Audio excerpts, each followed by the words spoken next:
Concepto Radial presenta Programa especial. Bienvenidas, bienvenidos y bienvenides. Mi nombre es Aura Jasso y me acompaña Regina Nájera.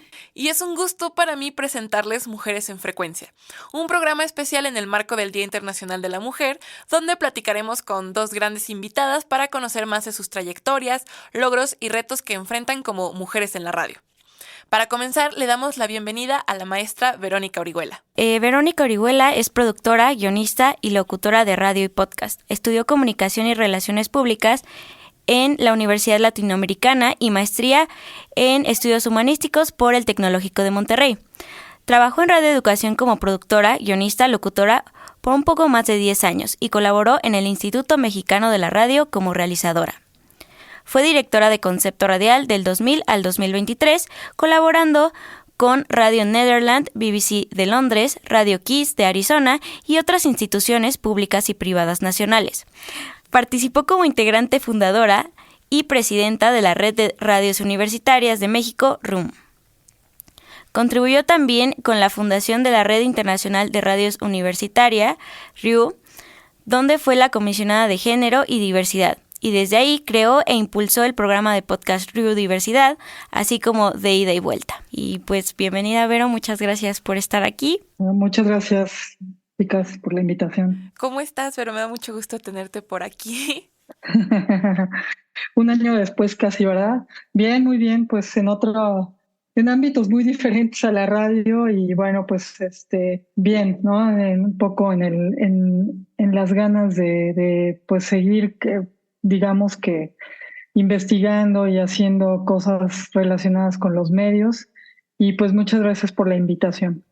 No, de nueva cuenta, gracias a ti por aceptar y por acompañarnos hoy. Y pues justo ahorita que mencionas como los temas de los medios, pues ya para entrar en conversación, yo quería comenzar preguntándote un poquito de qué retos encontraste como comisionada de género en la RIU. Bueno, la RIU es una red internacional de radios universitarias, de la cual pues Concepto Radial debe estar muy orgulloso, no solo yo, porque fuimos integrantes fundadores e impulsamos nosotros también esa red junto con Daniel Martín en España. De entrada, la red RIU, o sea, la Red Internacional Universitaria, pues la coordinaba o la dirigía o la presidía Daniel Martín, español, que tenía pues siempre una visión de inclusión muy importante, pero me parece que pues la mayor parte de la gente que integraba la red, bueno, no me parece, o sea, la mayor parte de la gente que integró esa red, que eran los representantes de las redes de otros países, por ejemplo, de Colombia, de Uruguay, de Brasil, de Argentina, la mayoría eran hombres, ¿no? Entonces, el principal reto es, cuando tú trabajas con hombres, es hacerles entender que tú no estás ahí para rogarles que se haga una cosa que debe ser igualitaria con las mujeres, sino que estás ahí para promover justamente tu trabajo, ¿no? Y como parte de un esfuerzo estás ahí y diriges una red y diriges, porque nosotros en ese momento presidíamos la de México, o sea, yo presidía la de México, y eso creo que fue el principal reto, ¿no? El hacer sentirla, porque es en todos lados, ¿no?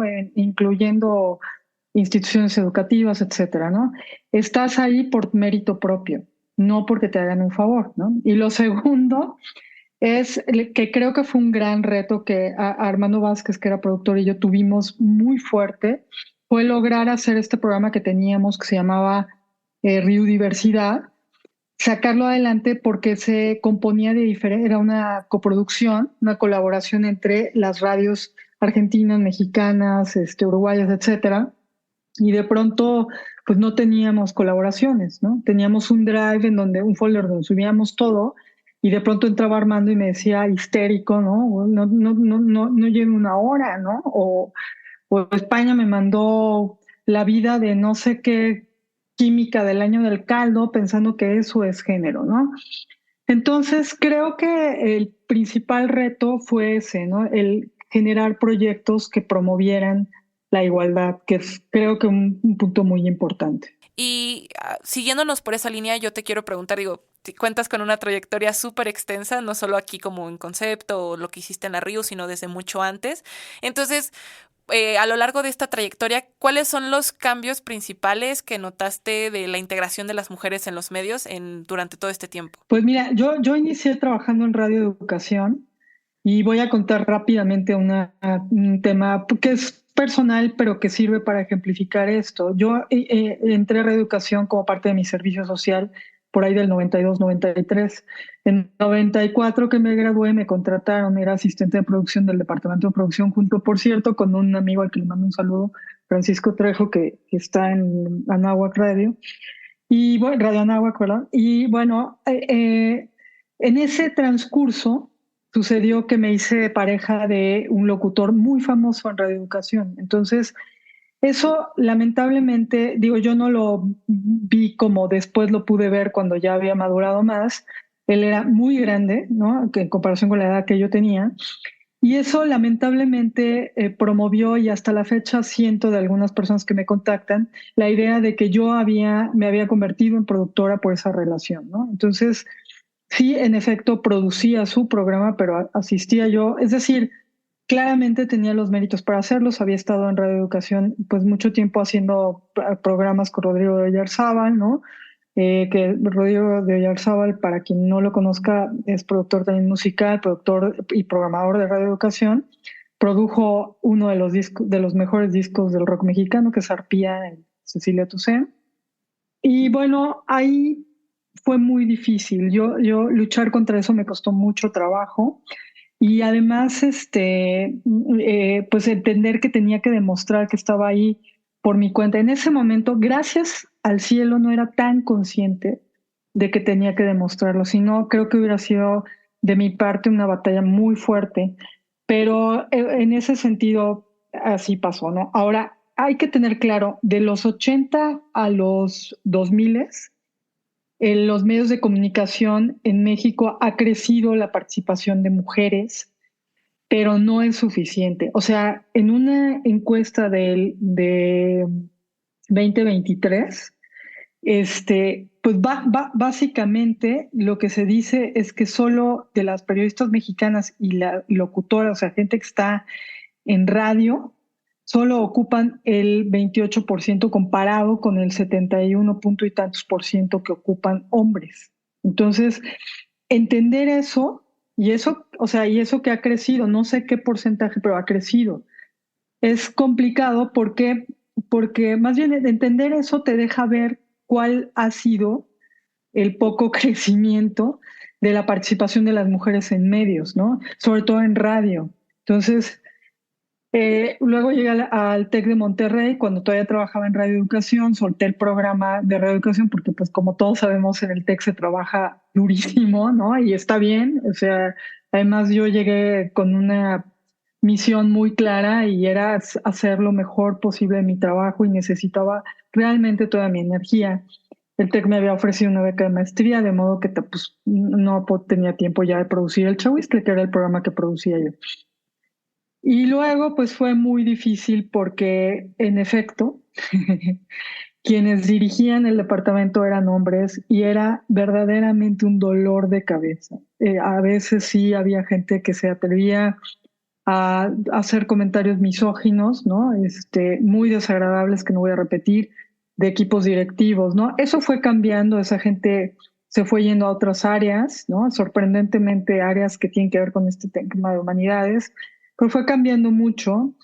Y nosotros también, pues de alguna manera propusimos, digamos, que un asunto más de inclusión y pues hubo que imponerse, ¿no? Entonces, bueno, pues en ese sentido sí creo que el TEC, ¿cómo decirlo? Es una institución universitaria internacional. Entonces tuvo que ir entrando en esos temas bajo la presión internacional, ¿no?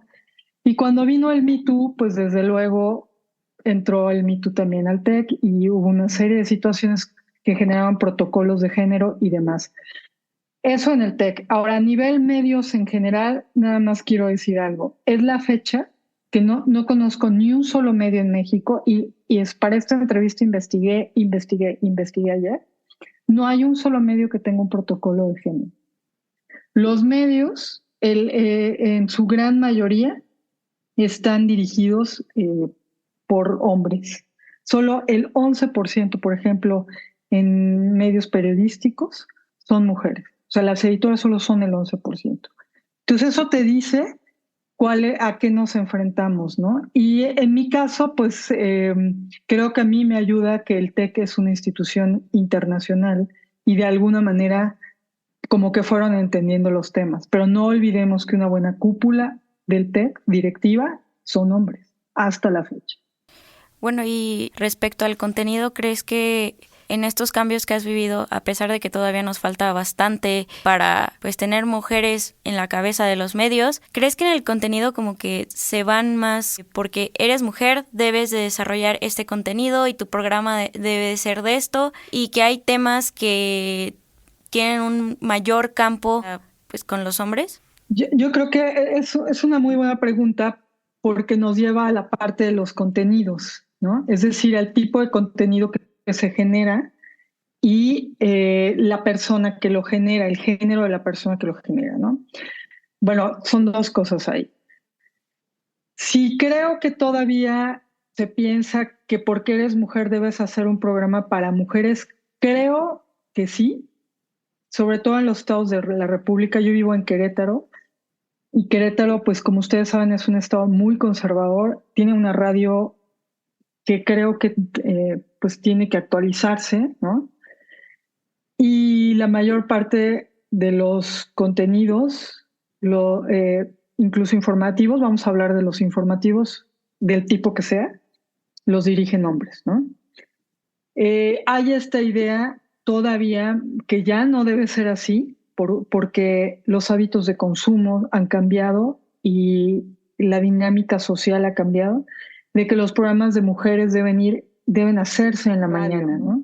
Entonces sí, si me preguntas si hay una idea de todavía las mujeres deben hacer este tipo de contenido, sí, todavía te encuentras gente que te dice, tú vete al soft news, ¿no? O sea, tú vete a los espectáculos, tú vete a las notas de cocina y cosas así, a las notas culturales, que no tiene nada de malo. O sea, por ejemplo, a mí me gusta la cocina, trabajé en Radio Educación en un programa de cocina, fui asistente de un programa de cocina que me pareció maravilloso y hasta la fecha siempre he tenido esa idea de hacer radiofónica a la cocina, ¿no?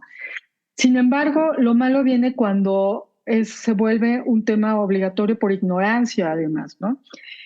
Y el otro tema es más grave, es decir, el tema de los contenidos. O sea, si tú haces una encuesta, ¿no? Digo, una revisión de datos sobre cuántas notas se generan sobre mujeres, y no hablemos nada más de mujeres violentadas, ¿no? Pues tienes que, solo es el 3%. Entonces, eso es un tema gravísimo. ¿Por qué? Porque hay notas todo el tiempo. En un país donde las mujeres son violentadas, al presidente no le importan las desaparecidas, los desaparecidos, las desaparecidas, les desaparecidos, o sea, en general no le importan, menos las mujeres, pues desde luego es un tema preocupante, ¿no? Entonces, aquí lo que tiene que caber, creo, es, insisto, una perspectiva de género. O sea, que los medios realmente requieren capacitarse en eso. Porque de lo contrario, fíjate, voy a darte un dato, ¿no? Hace unas 2 semanas, una semana, INRA publicó su encuesta esta anual de contenidos y de mujeres en radio, etcétera. Digo, de mujeres en radio, de escuchas radiofónicos. Se perdieron las audiencias de la tarde. O sea, hay más audiencia en la mañana y las que había de programas informativos en la tarde, estamos hablando de programas informativos, se perdieron. Y entonces tú te preguntas, ¿por qué se pierden? Cuando ves la media de género, la media de edad, la media de temas, pues desde luego dices, qué hueva, ¿no? O sea, la radio la hace gente mayor, y yo tengo 52 años y estoy intentando regresar a la radio, ¿no? Pero la gente lo hace más de 40 años. Güey, ¿quién quiere ver eso? ¿Quién quiere hablar de eso? Sí, Marta de Baile sigue hablando de la gente como cuentavientes. Alguien, por Dios santo, comuníquele que no son formas. Y si los veo así, pues está cañón. Pero el problema lo tienen las audiencias. Entonces, Sí, creo que es preocupante y creo que los niveles o estadísticas de audiencia en México seguirán bajando. ¿Por qué? Porque no hay cupo para la creación. Y cuando no hay cupo para la creación a través de nuevos talentos o jóvenes como ustedes, pues esto se vuelve de hueva, ¿no? Así, tal cual. O sea, yo aquí en Querétaro lo prendo y es como darte un tiro a veces, en serio, ¿eh? Pero en México no cantamos mal las rancheras, ¿no? Y pues justo tomando en cuenta esto que nos acabas de decir, ya sabemos que pues los medios se han diversificado mucho, pero tenemos esta como dificultad de que todavía en los tradicionales como que censuran las cosas. ¿Cómo has visto esta evolución de los medios digitales, redes sociales, como vía de protesta para la violencia de género? Bien, aunque no por ser las redes sociales son más democráticas. O sea, sí sirven las redes sociales para impulsar los movimientos, pero ojo, hay que tener cuidado con qué movimientos. Hay un empuje, hay ciertas conversaciones para impulsar estas marchas que no están mal, porque uno lo que hace es ir realmente ahí a manifestar que necesitamos derechos igualitarios, derechos, ojo, de educación, derechos de acceso a servicios básicos como el agua, ¿no? Necesitamos un sueldo igualito, o sea, las mujeres ganan 33 veces menos periodistas que los hombres, ¿no? Entonces, todo ese tipo de cosas, pues también aprovechas para ir a decirlo, ¿no? Pero no bastan las redes sociales, ¿no? Hay que hacer más y el más es el día a día. O sea, aquí, para quien diga que ya lo logramos, pues no, aquí es la resistencia, porque lo que acabas de ver en Argentina es grave. O sea, no, el lenguaje es uno, dice una amiga mía, ¿no? Y entonces se debe respetar, sí, mija, pero el lenguaje también, que además es el símbolo de toda una cosmogonía en todas las culturas, ¿no? El lenguaje español, el castellano, por lo menos, pues si tú te vas a ver quién dirige la Real Academia, pues quienes forman la Real Academia, pues una cúpula de machitos, ¿no? Y estos machitos deciden que entre y que no. Pues, ¿cómo quieres que entre el lenguaje inclusivo, no? Y entonces ahí es donde la conversación se vuelve diferente, ¿no? El tema, es muy amplio el tema, pero bueno, traté de tocar algunos, lo principal, pues. No, pues creo que abarcas un chorro de cosas que nos llevarían a muchas más conversaciones que sería muy interesante tener en otro foro oportunidad de tocarlas y yo me quedo ahorita mucho con pues justo quiénes están controlando pues el discurso y esta parte. Pero cambiando un poquito más como el tema hacia, bueno, más bien redirigiéndolo un poquito de nuevo hacia tu experiencia como en este vivir de como periodista, como mujer en la radio, pues digo, sabemos de entrada que estar en los medios como periodista, esa labor es ya te pones en un lugar vulnerable, ¿no? Tanto físicamente en algunos casos, sobre todo en México, como este país que también es sumamente violento hacia los periodistas, y ahora eso súmale ser, o sea, que también es un país súper violento con las mujeres, entonces, ¿cómo fue para ti vivir esta experiencia como mujer y periodista? Pues mira, yo, como dije hace rato, tengo 52 años, soy de la generación X, ¿no? Lo tienes tan normalizado, pero tan normalizado, que ni cuenta te das. Hasta al último me di cuenta, ¿no? Es duro, ¿no? Hay cosas de las que no puedo hablar porque no me gusta hablar mal, ¿no? Del TEC, que además fue mi casa, ¿no? Pero pues en su momento también hubo que luchar, ¿no?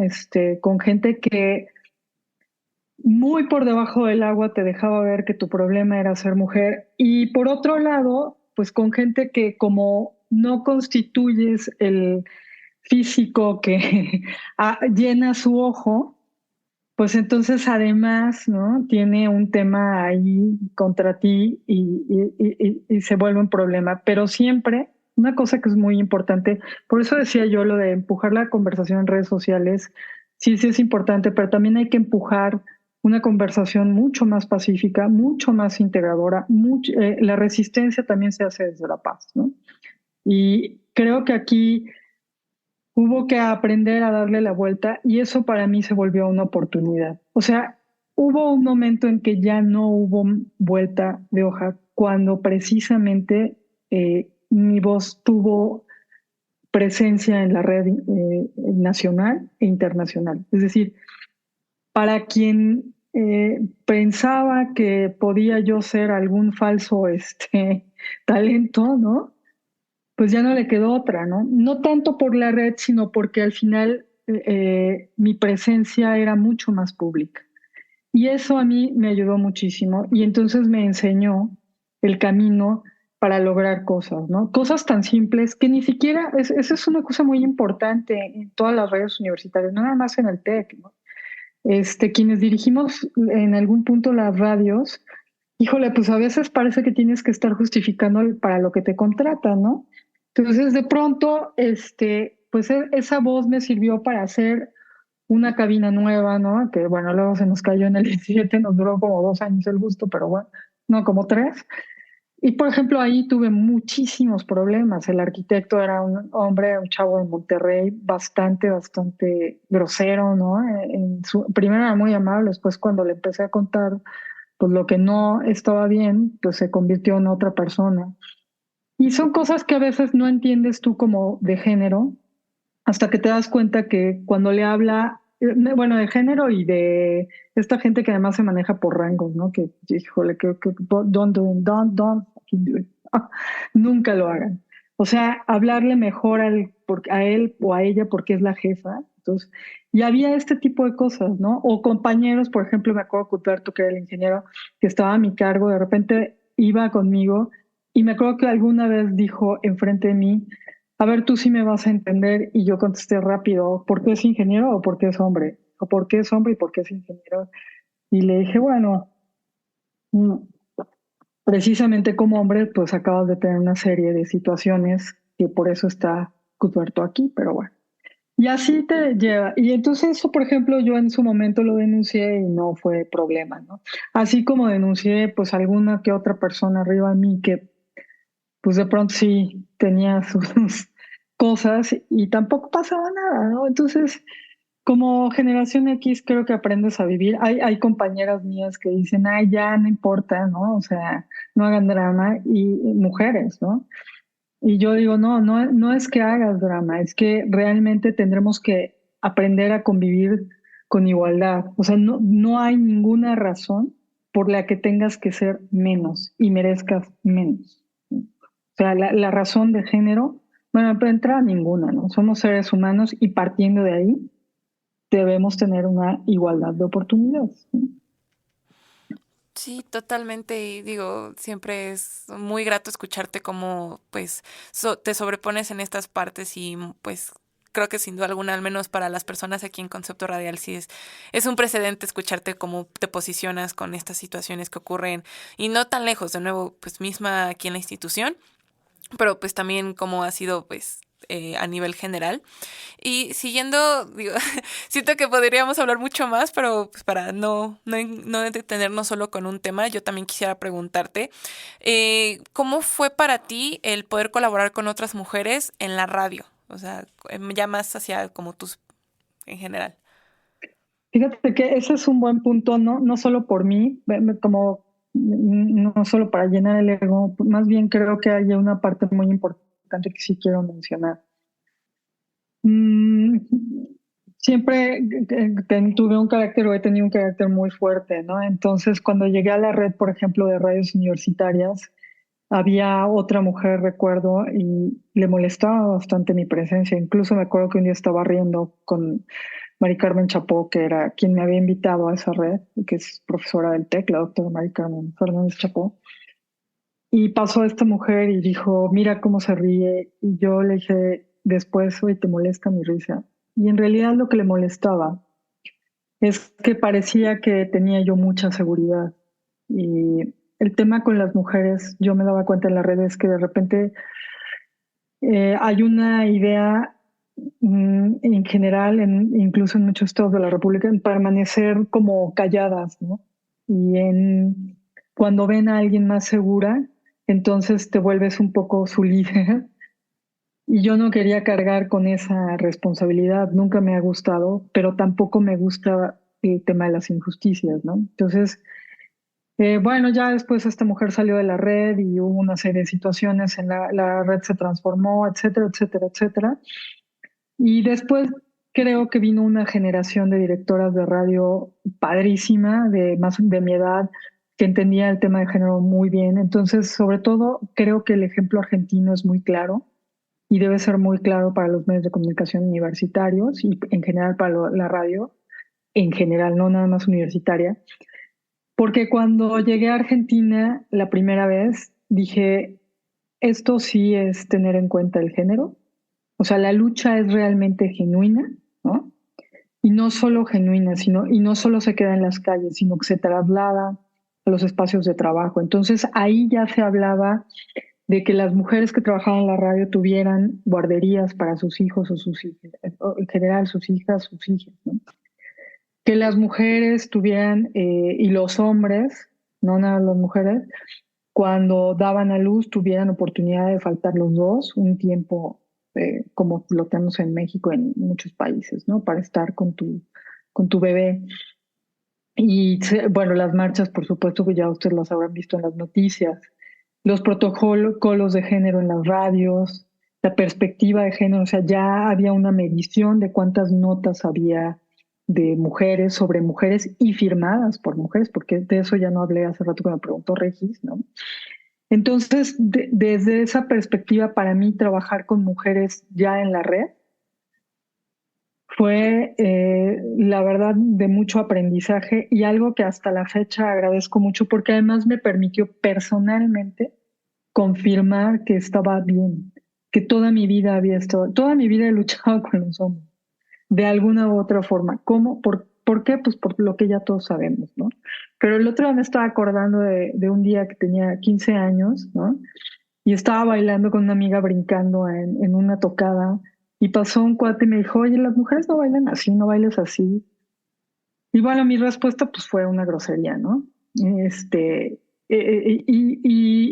el otro día me acordé de eso y dije, "Güey, es que ha sido all the time, ¿no? O sea, porque tú tienes que ser la modosita que se queda sentada y ellos te sacan a bailar y entonces, ¿no? Tenías que, ay, sí, vamos a bailar y como tú quieres. Y no, no, no, no, espérate, ¿no? O sea, yo aquí bailaré cuando me dé la gana y con quien me dé la gana, ¿no?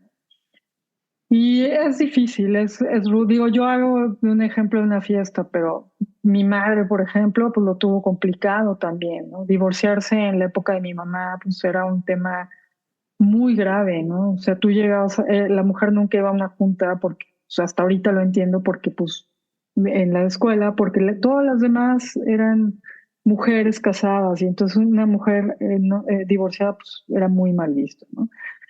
Entonces, cuando vemos todo esto, pues ha habido una evolución y cuando me preguntas, pues, ¿cómo fue trabajar con mujeres? Bien. Creo que igual que trabajar con hombres, pero con el gran tema de haber confirmado que realmente las mujeres necesitamos y merecemos oportunidades iguales. Entonces, y no menos, ¿no? Y que tenemos voz. O sea, el tema de mucha gente en muchos países, mujeres que están en esta lucha, es de una seguridad, así como a lo mejor se sentían algunas chavas de la red conmigo en la nacional, yo me sentía con ellas en la internacional. O sea, realmente me sentí siempre muy cobijada y hasta la fecha, ¿eh? O sea, y ojo, no todas las mujeres son así, ¿eh? O sea, también hay, pues como saben, hay varios tipos de feminismos, ¿no? Bueno, y ya para acabar, Vero, si nos podrías recomendar justo de todo lo que nos has comentado, no que sea como específicamente con la temática, pero algún texto, producto cultural o periodístico que te haya marcado tanto en tu trayectoria como mujer y como feminista. Pues mira, qué buena pregunta, porque justo acaba de fallecer Lynn Feinstein. Y Lynn Feinstein fue, junto con Dominique Peralta, la primera en hacer un programa de rock de mujeres, ¿no? Y luego tuvo Salsabadeando, que era el primer programa de música frontillana que yo oía en una radio de rock y demás, pero bueno, ese para mí fue un gran referente. Pero sí hay un libro, el de Virginia Woolf, Fin de viaje. Cuando lo leí no sabía en ese momento por qué me resonaba tanto y después me di cuenta, Margot Eckenberg me dio varias lecturas de Virginia Woolf sin darse cuenta. Ah, bueno, y por supuesto, pues gente de radio podcast. The Guilty Feminist es un podcast de 3 chicas inglesas, es maravilloso. Y bueno, también está 99% Invisible, que es un poco más sobre diseño. Ese me lo mostró una alumna, una chica que es exalumna, porque tenía esta parte de el urbanismo tendría que tener también un tema de género. Por ejemplo, cuando vas a las escuelas y para bajar a los niños, pues no es lo mismo que te bajes mujer embarazada a bajar a 3 niños, ¿no? A que te bajes pues, el güey acá en la camioneta dejando al chamaco ahí casi aventado, ¿no? Y este es maravilloso, La Marcha del Terremoto Feminista, que es una historia ilustrada del patriarcado en México, de Laura Castellanos, y las ilustraciones son de Brenda Castro, y es pues un muy lindo libro también. Creo también que leer a Guadalupe Nettel, en general cualquiera de sus libros, pues de alguna manera te deja con una muy sutil y fina perspectiva cómo estaban las cosas, ¿no? Guadalupe Nettel es más o menos de mi generación. De hecho, la entrevistamos en Concepto algún día. Por supuesto está Rita Segato. Eso es indiscutible. Cualquiera que quiera entrarle al tema de forma casi académica o no, Rita Segato tiene todo ahí, ¿no? Y bueno, Marta Lamas, etcétera. Pues muchísimas gracias por esta lista que nos dejas. Algunas ya los conocí, algunos los voy a correr a buscar porque suena, como nos lo cuentas, suena muy interesante para seguir nutriéndonos sobre este tema. Y pues con eso último, pues ya terminamos esta primera intervención contigo, pero de nuevo te agradezco infinitamente pues tu participación, que te hayas animado aquí a acompañarnos, aunque sea desde la distancia. Y pues en breve regresamos con nuestra siguiente invitada. Estás escuchando Concepto Radial. Regresamos después de ese breve corte para continuar con nuestro programa Mujeres en Frecuencia. A continuación nos acompaña Fernanda Estrada. Ella es productora y periodista mexicana. Ha colaborado en diversos medios como Animal Político, Milenio, W Radio y KJCC Radio de NPR. Actualmente es productora senior de podcasts de no ficción en Sonoro Media. Su trabajo en la industria de los podcasts incluye proyectos como Tepito, Barrio Brava, El Chupacabras, Mi Nombre es Gupa y Desprendiendo con Diana y Joy. Fue colaboradora de Concepto Radial desde 2015 y hasta 2022 con programas como Medio X y Rolas sin Roles, el primer programa sobre feminismo en la estación.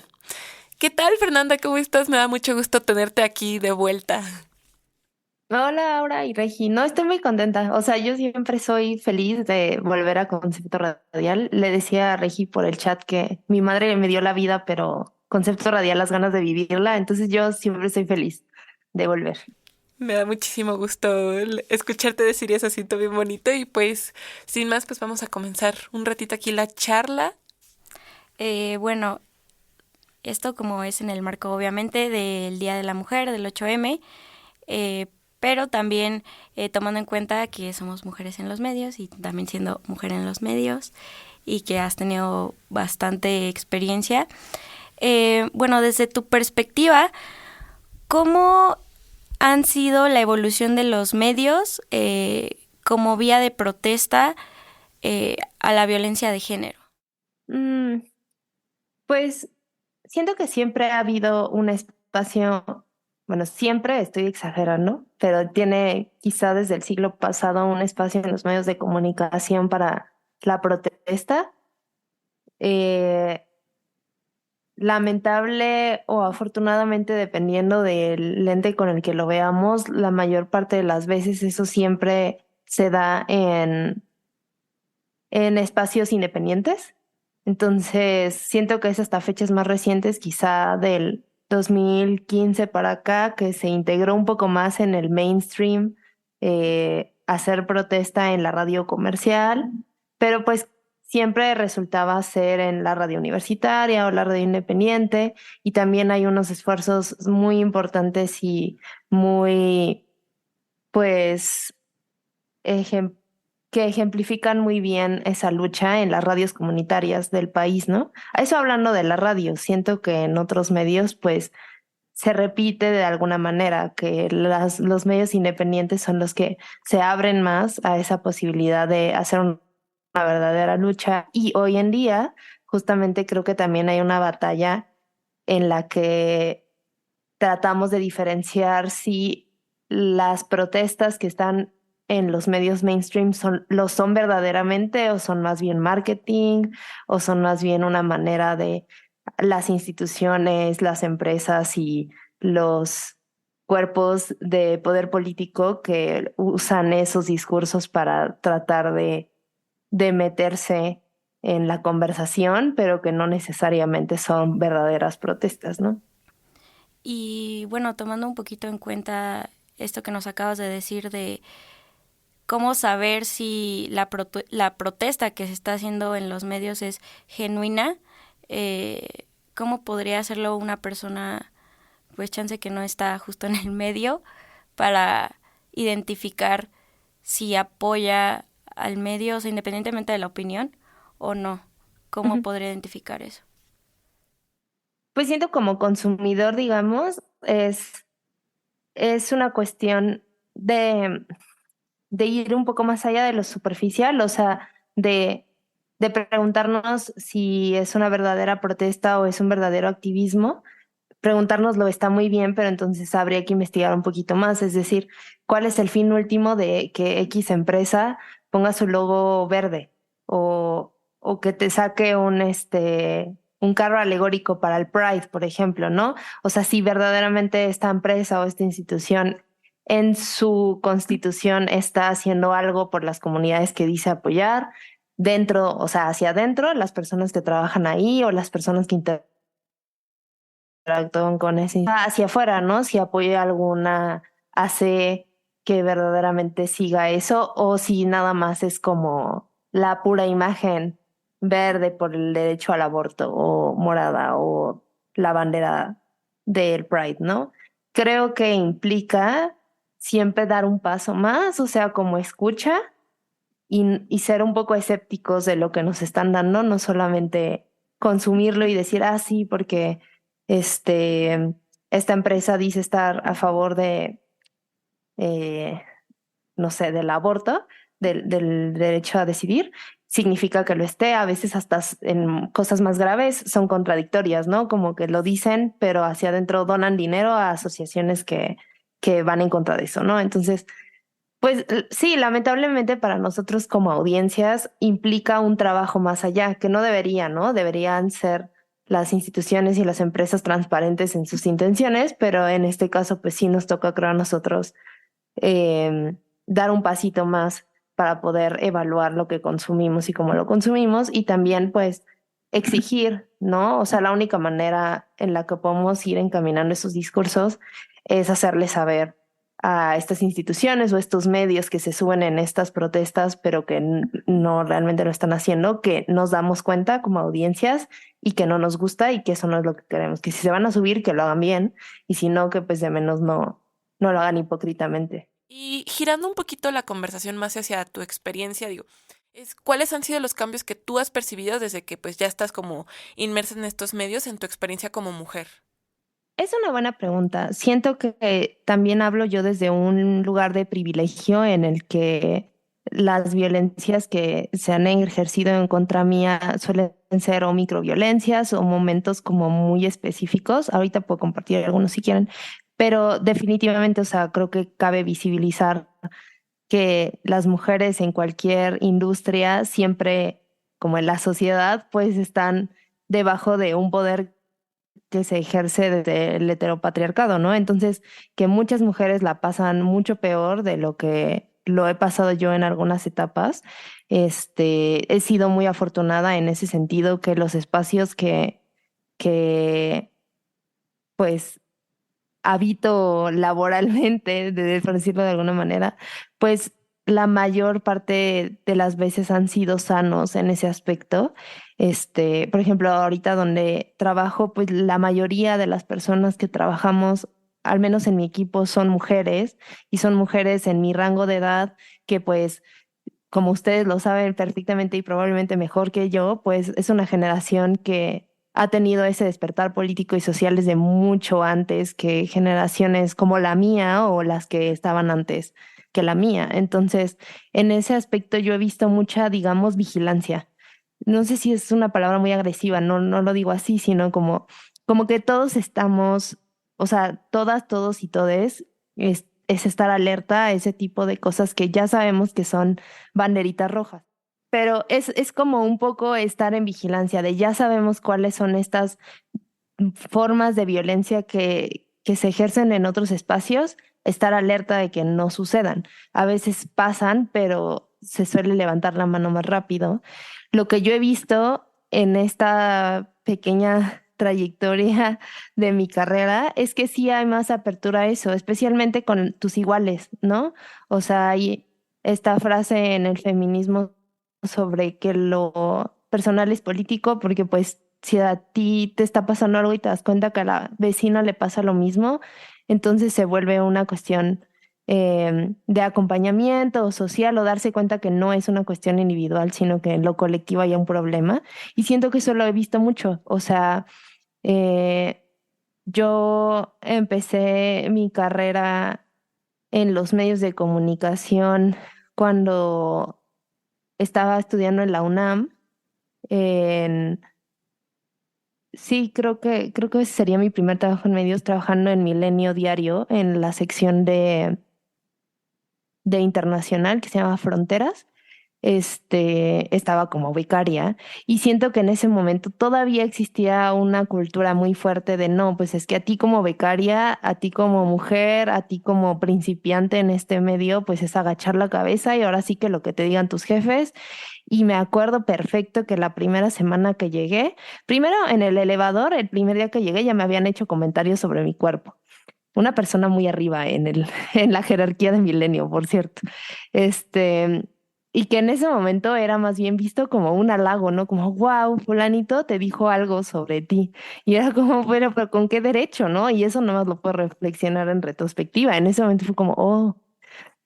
Y sí recuerdo que la primera semana en la que iba a ser mi jefa, la editora de Internacional, me dijo, aguas, porque los periodistas son tremendos. Y yo entiendo que a lo mejor venía de una especie muy torcida de sororidad en ese sentido, o sea, como de advertirme porque ella estuvo ahí, ella ha estado ahí, pero se sentía más como una especie de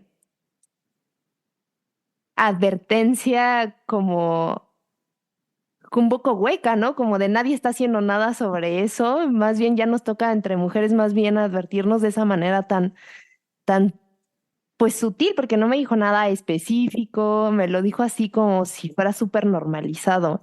Entonces, recuerdo eso y recuerdo que en ese momento, pues yo sí sentía en la cultura como laboral de, pues me aguanto y ya, ¿no? Al final me salí de esa chamba por cuestiones de ese tipo y es hasta en retrospectiva que pienso.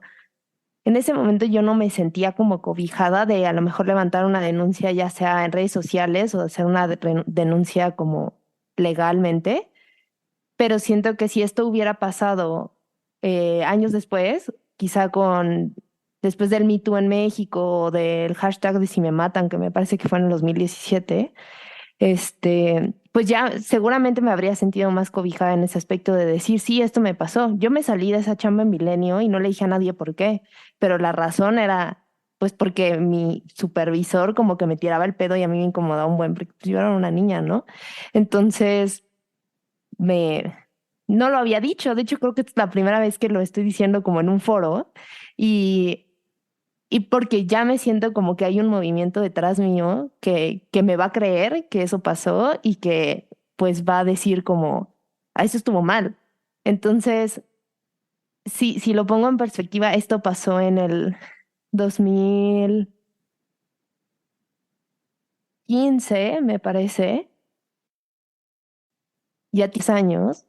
Y, y en ese pequeño periodo de tiempo que es una década, que en muchas otras transformaciones sociales ha tardado mucho, ha sido mucho más lento, pues ya han pasado apenas 10 años y y ha habido un cambio radical en el que yo, siendo esa niña en el 2015, sí podría haber alzado la voz y habría tenido toda una comunidad que me respaldara y que no se quedara callada ante esos abusos, ¿no? Todas las mujeres hemos vivido algún tipo de violencia y creo que estamos más expuestas en los medios también. Pero si tú quieres contar una historia como periodista, como mujer en los medios que no es tuya, pero crees que es importante, ¿cómo crees que puedes lograr eso sin intervenir en el discurso de la otra persona? Pues me parece una gran pregunta, la verdad, y siento que es una pregunta que las personas que nos dedicamos al periodismo o a la no ficción nos tendremos que estar haciendo constantemente y contestándola de maneras. También ha cambiado, yo creo, mucho la cultura del periodismo y del documental y la no ficción en cuanto a, ok, yo voy a contar una historia de alguien más, pero no significa que vengo y la expropio y es mía y ahora ya yo hago lo que quiera con ella. Entonces creo que es una constante pregunta sobre qué es lo que queremos contar de esa historia y se vuelve casi más una colaboración con la persona a la que vas a entrevistar, de que sea qué es lo que tú quieres contar, ¿no? De tu historia, no lo que yo quiera, no lo que a mí me conviene como a nivel, claro, porque si tú me vas a contar esta parte de una desgracia, pues me va a dar más clics, sino encontrar los verdaderos objetivos. Siento que el atajo más fácil, lo más cercano que podríamos tener a una guía que te den después de que terminas la carrera, es solamente tener la claridad de tenemos que ponernos objetivos. ¿Cuál es el objetivo de esta entrevista? ¿Qué es lo que quiero lograr con ella? O sea, es llegar a otras personas y entonces que no se sientan acompañadas, que sientan que otras personas tienen experiencias similares, o es que quiero traer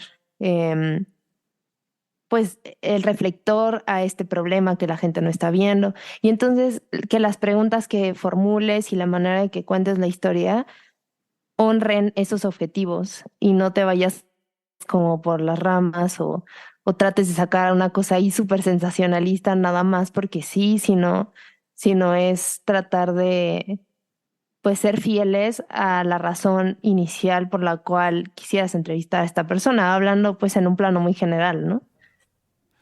Me parece bien valioso cómo vas mencionando justo cuál es el objetivo y sobre todo la sensibilidad de esta persona. Igual, digo, como ya lo mencionaste, no es algo que nos enseñen en las carreras y creo que nunca nos lo van a enseñar y es cosas que vamos pues agarrando la sensibilidad y que vamos aprendiendo y pues la neta, sería mentira decir que nunca vamos a meter la pata, pero pues tratamos de sernos conscientes de pues esas cosas poco a poco.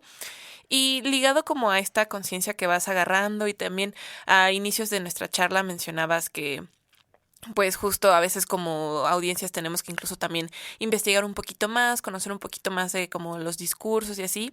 Digo, creo que ahí ya nos mencionaste dos maneras, pero ya hacia mi pregunta es como, ¿en qué manera tú como mujer en los medios te posicionas para combatir este discurso patriarcal que encontramos? Siento que tiene que ver quizá más con una cuestión personal, ¿no? De decisiones personales, o sea, de muchas veces puede que te estén pidiendo de tu empresa o de la persona que te contrató como freelance o lo que sea, que hagas una cobertura de este tema con ciertas condiciones o con ciertas características. Y si eso está en contra de los ideales que tú tienes, es evaluar como, digo, sería muy privilegiada de mi parte decir, no, pues si no te gusta, salte, porque pues los periodistas también tienen que comer, los periodistas tal. Entonces, siento que tiene que ver con la evaluación del caso por caso, ¿no? Si te toca hacer algo que te das cuenta que a lo mejor va contra tus ideales o contra pues lo que has aprendido en el movimiento feminista o lo que sea, pues siempre también hay una manera de poner el diálogo ahí y decir, oye, pero no me gusta esta manera, quiero probar esta otra porque tiene este y este beneficio. O sea, muchas veces nos va a tocar negociar de esa manera y pues repito, no pretendo decir como no váyanse y ya terminen con esa relación laboral, porque pues a veces no se puede, ¿no? Entonces es más bien tratar de encontrar los huequitos o las maneras de dejar ahí un, a lo mejor quizá no vas a a hacer que todo el artículo sea como tú quieras, pero sí vas a dejar una pregunta ahí con la intención de que el público se quede pensando como, ¿qué tal que hubiera sido mujer en este caso esta persona o así? Y pues justo yo creo que muchas veces, como nos comentaste en tu experiencia, que muchas gracias por compartirla, de lo que te sucedió en tu primer día de trabajo, ¿cómo ha sido para ti colaborar con otras mujeres en los medios, en la radio, y cómo te ha enriquecido esa experiencia? Pues siento que para mí la radio ha sido como mi escuelita, sí de los medios, pero también de la vida. O sea, me decía Regi cuando nos estamos poniendo de acuerdo esta semana o la semana pasada, como, pues es que, ¿cuáles son tus referentes, no? Y eventualmente seguro llegaremos a esa pregunta, si es que está todavía, pero pues yo sí pienso que Vero Orihuela, para quienes no la conozcan, que fue durante muchos años la directora de Concepto Radial, pues un una guía en ese aspecto, o sea, como en la vida laboral, pero también como en la vida real de qué se vale y qué no se vale y como cómo seguir tus propias convicciones. Entonces, en ese aspecto, creo que la radio me ha enseñado mucho. También a partir de eso, pues ya con, digamos, un set, un starter pack, después de haber pasado por Concepto Radial, que me siguiera a otros lados, pues de las mujeres en, en la radio, que sigue siendo mi escuelita, que bueno, los podcasts son como solamente una evolución, como si fueran Pokémon, ¿no? De la radio y de radios como Concepto Radial, que siempre han buscado hacer esas historias, pues en esa trayectoria en los podcasts, pues yo he encontrado un montón de mujeres súper chidas que me han enseñado mucho laboral, pero también, bueno, en lo propio laboral ético, ¿no? Tenía una jefa que ahora es mi amiga muy querida, se llama Carmen Graterol. Este, ella es increíble y ella me enseñó, por ejemplo, a decir, es que si yo pido un aumento, si yo pido ¿cómo se dice? Cuando te suben de puesto. Ascenso, gracias. Si yo pido un ascenso, pues es porque, sí, claro, por mis propios méritos y, y es difícil a veces crédito. Entonces es evidentemente por mi trabajo y porque yo me he matado aquí y he hecho esto, esto y esto, pero pues la radio es una cosa que se hace en equipo. Entonces también para lograr esas metas también hubo un montón de gente detrás mío, entonces si avanzo yo, avanzan conmigo, ¿no? Y entonces es pedir esas cosas también para tu equipo en el momento en que tienes personas a tu cargo, por ejemplo. Entonces, pues, no sé, sí, siento que siempre ha sido muy afortunada mi vida en ese sentido de que las personas que han sido mis mentoras no solamente en cómo contar historias o cómo se hace este bounce, sino también en cómo conducirme como persona y como profesional en este medio que a veces socialmente no es tan valorado, ¿no? Es como de, bueno, obviamente y gracias a Dios no somos doctoras y nuestro trabajo no pone en riesgo ni salva la vida de nadie más, porque yo no podría con eso, pero, pero a veces tampoco se entiende lo que hacemos y he aprendido mucho con ellas de cómo dar el lugar al trabajo que hacemos y el equipo que tenemos. Y bueno, justo un poquito con esa pregunta ligado, que ya nos comentaste un poquito de las mujeres con las que has colaborado, que es justo Vero y con Carmen. También, ¿cuáles dirías que son tus referentes en los medios? No solo pues personas que tú conozcas, sino también como chance un poquito más en el sentido de yo vi a esta periodista y la verdad es que su trabajo, chance no la conociste en persona, pero me inspira o ha marcado mucho de mi vida personal y profesional, ¿no? Pues siento que en un primer momento son más que nada las personas que conocí, y los trabajos con los, digo, los equipos con los que trabajo a diario, este, que me hacen ver las cosas que son posibles y el potencial que tienen y cómo hacer las cosas siempre mejor. Pero respondiendo más a tu pregunta, pues yo me acuerdo justo en la sala de proyecciones de CETEC, una vez Vero nos puso un podcast que es un episodio del podcast de Heart y el episodio se llama Movies in Your Head, que es una verdadera obra de arte que produjo y creo escribió Caitlin Prest, que fue la creadora de ese podcast. Y siento que con ese podcast, con algunos episodios de Radio Ambulante y con otro podcast que se llama Millennial, que la host, creadora, escritora y todo se llama Megan Tan, es que yo dije, yo quiero hacer esto. O sea, yo quiero contar las historias así, yo quiero contar las historias con audio. Entonces siento que ellas dos son así como si tuviera que tener ídolos, fueron mis ídolos durante mucho tiempo en el podcast, por ejemplo. Entonces las admiro mucho, han hecho cosas maravillosas con el audio.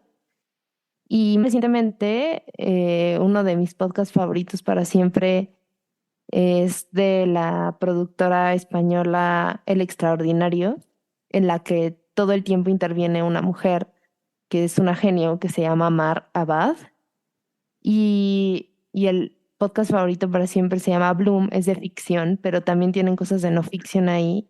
Tienen pues precisamente un podcast que se llama La fucking condición humana y ella siempre participa y ella estoy segura que muchas cosas las moldea desde su cerebro y que me parece fascinante, entonces a ella también la admiro mucho. Creo que sí, o sea, si me dijeran, con quién te sentarías en el mundo del podcast a platicar? Porque te ha inspirado, creo que serían ellas tres, Caitlin Prest, Megan Tan y Marabad, de las personas que no he tenido la oportunidad de conocer, porque hay muchas otras ídolas para mí, o sea, he tenido la oportunidad no solo de conocerlas, sino de trabajar con ellas, entonces soy muy afortunada en ese aspecto. Pues muchas gracias por esta última respuesta, Fer, porque pues nos dejas con también pues una lista de recomendaciones para pues que nosotras vayamos también escuchando un poquito más y conociendo un poquito más y pues también quienes nos están acompañando en la transmisión. Entonces, pues, o sea, te agradezco por esta lista y también te agradezco muchísimo pues por muchas de las observaciones que nos compartiste hoy. Creo que son comentarios muy valiosos y también agradecemos la confianza que tuviste para contarnos también pues cosas de tu historia y de cómo pues te has ido abriendo tu camino como mujer en los medios y aquí en la radio. Entonces te agradecemos muchísimo por tu participación, Fer. Pues que me hace muy feliz que Concepto Radial se sigue como construyendo como un espacio en el que aparte las mujeres toman decisiones como ustedes, ¿no? Y hacen este tipo de contenidos que pues siento que llenan esa necesidad de la gente de escuchar. Siento que muchas veces hubo dudas en el recorrido de la radio y las radios universitarias y así sobre si se necesitaba un espacio para hablar de feminismo, si se necesitaba un espacio para hablar de sexo, de género y demás. Y siento que ustedes siempre han mantenido esa llamita encendida y no sé, a mí me da mucha esperanza verlas y escucharlas. Entonces, gracias por invitarme. Gracias a ti nuevamente, Fer. Y pues con eso cerramos nuestro programa especial en el marco del Día Internacional de la Mujer, Mujeres en Frecuencia. Y muchas gracias por escucharnos. Fuimos Aura y Regina. Nosotras estamos en Concepto Radial con estas invitadasas que tuvimos en este programa. Concepto Radial presentó Programa especial.